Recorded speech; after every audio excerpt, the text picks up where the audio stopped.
రెండు తెలుగు రాష్ట్రాల్లో ఇప్పటికే సంచలనం రేపటి అఘోరి అలియా శ్రీనివాస్ సంబంధించి ఇప్పటికీ 43 రోజులుగా ఒక చెంచల్గూడ జైల్లో కూడా ఉన్నటువంటి పరిస్థితి మనం చూస్తున్నాం. ఇప్పటికీ 43 రోజులుగా ఇదే జైల్లో కూడా ఉన్నటువంటి అఘోరి ఇప్పటివరకు కూడా 2 బెయిల్ వచ్చాయి. మిగతా 2కి సంబంధించి రాలేదు. దానికి సంబంధించి ఏం చెప్తుంది ఏంటి అని చెప్పి తెలుసుకోవడానికి ప్రస్తుత పరిస్థితిలో మనము కేంద్ర కారాగారం చెంచల్గూడ హైదరాబాద్లో ఉన్నటువంటి జైల్లో కూడా గత 43 రోజులుగా కూడా జైలు జీవితాన్ని గడుపుతున్నటువంటి రిమాండ్ ఖైదీ కూడా అఘోరి అలియా శ్రీనివాస్గా చెప్పుకోవచ్చు. దీనికి సంబంధించి ఇప్పటికే శ్రీవర్షిని కోసం ప్రతిసారి తాపత్రయపడుతున్నటువంటి అఘోరి శ్రీవర్షిని ఎలా ఉంది ఏంటి అని చెప్పి ఇప్పటికే ఆరా తీస్తున్న పరిస్థితి. ఇప్పటికి 2 కేసులు కూడా బెయిల్ వచ్చింది. కానీ మొదటి భార్య రాధాకు సంబంధించి కావచ్చు, ఇటు కొమరవెల్లికి సంబంధించిన కేసులో సంబంధించి ఇప్పటికి కూడా బెయిల్ రాలేదని ప్రధానంగా చెప్తున్న పరిస్థితి. దీనికి సంబంధించి అఘోరిని మనం ములాఖాత్ అయిన తర్వాత ఒక కన్నీరు పర్వంతమైంది. అక్కడ పరిస్థితి చూస్తుంటే శ్రీవర్షిని ఎలా ఉంది ఏంటి అని చెప్పి ప్రధానంగా ఆరోపిస్తున్న పరిస్థితి.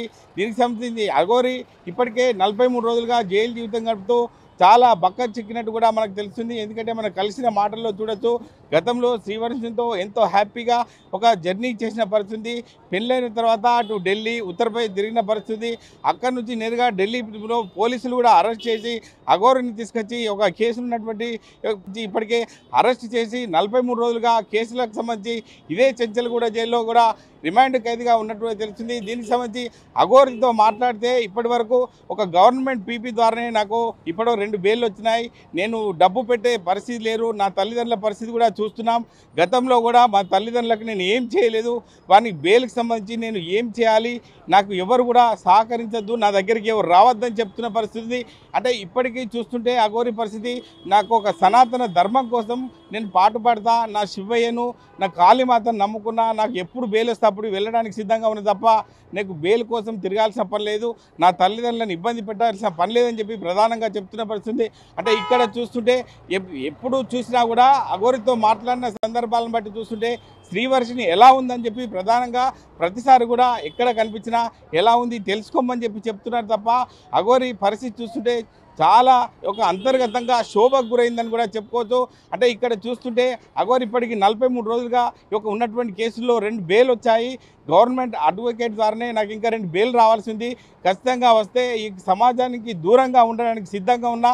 ఇకనైనా అఘోరికి సంబంధించి చూసుకున్నట్టయితే నాకున్న పరిస్థితులను చూస్తుంటే చాలా దీన పరిస్థితి, నాకు బెయిల్ తీసుకొచ్చే పరిస్థితి లేదు అని చెప్పి ప్రధానంగా అంతర్గతంగా చెప్తున్న పరిస్థితి. దీనికి సంబంధించి కంటతడి పెట్టిన పరిస్థితి. నా శ్రీవర్షిని ఎలా ఉందని చెప్పి ప్రతిసారి కూడా మాట్లాడిన పరిస్థితి. అంటే ఆర్టీవీ బృందం ఇక్కడ చేరుకొని అఘోరి బాగోగులు ఎలా ఉన్నాయి ఏంటి, ఎప్పుడు బెయిల్ వచ్చే అవకాశం ఉందని చెప్పి తీరా తెలుసుకున్న పరిస్థితులు బట్టి చూస్తుంటే 43 రోజులు అయింది. ఇప్పటికి 2 బెయిల్ వచ్చాయి. ఇంకా 2 బెయిల్ రావాల్సి ఉంది. అంటే కొమరవెల్లిలో ఫోన్ పగలబెట్టిన కేసు కావచ్చు, మోకిలాలకు సంబంధించి కావచ్చు, అంటే అదేవిధంగా వెమ్లవాడ దర్గా కూల్చేసిన విషయంలో ఆర్ట్ కామెంట్ చేసిన పరిస్థితి కావచ్చు, దీనికి సంబంధించి అంతర్గతంగా ఒక క్షోభకు గురవుతున్న పరిస్థితి. ఖచ్చితంగా రాబోయే రోజుల్లో నేను ఎవరికి కూడా ఈ సమాజానికి దూరంగా ఉంటూ నా జీవితంతో ముందుకెళ్తాను తప్ప సనాతన ధర్మం కోసం పాటుపడతా, నా శివయ్య కావచ్చు కాళీమాత వాళ్ళకి అండదండలతోనే ముందుకెళ్తాను తప్ప ఇటువంటి అపోహలు నమ్మను, ఎవరిని కూడా ఇక్కడి నుంచి నమ్మనని చెప్పి ప్రధానంగా చెప్తున్న పరిస్థితి. అంటే లోపల చూస్తుంటే తల్లిదండ్రులకు గతంలో కూడా ఎటువంటి సాయం చేసిన పరిస్థితి ఉంది కాబట్టి తల్లిదండ్రుల విషయంలో నేను ఇప్పటి వరకు వాళ్ళకి ఏమి చేయలేదు. అంటే ఇప్పుడున్న పరిస్థితి బట్టి చూస్తుంటే వాళ్ళకి గతంలో నేను అన్ని విధాలు ఆదుకుంటే ఈ పరిస్థితి ఉండేది కాదు. నాకు బెయిల్ కూడా పెట్టని పరిస్థితి, నా గోవులను నమ్ముకొని నాకు బెయిల్ తెచ్చే అవకాశం ఉందని చెప్పి ప్రధానంగా అఘోరి అలియా శ్రీనివాస్ చెప్తున్న పరిస్థితి. ఏది ఏమైనప్పటికీ ఆర్టీవీకి సంబంధించిన వివరాలను కూడా సేకరించి మనం ప్రస్తుతం చూసుకున్నట్టయితే అంటే అఘోరి మరి ఇంకా కేసులు ఉన్నాయి కాబట్టి జైల్లో ఇంకా సుమారుగా 4 నెలలుగా ఉండే పరిస్థితి ఉన్నట్టు మనకు తెలుస్తుంది. దీనికి సంబంధించి ఎలా ఉండబోతుందని చెప్పి ప్రధానంగా మనము చర్చించుకునే అవకాశం ఉంటుంది. కెమెరామెన్ నెల్లూరుతో మహేష్, ఆర్టీవీ, హైదరాబాద్.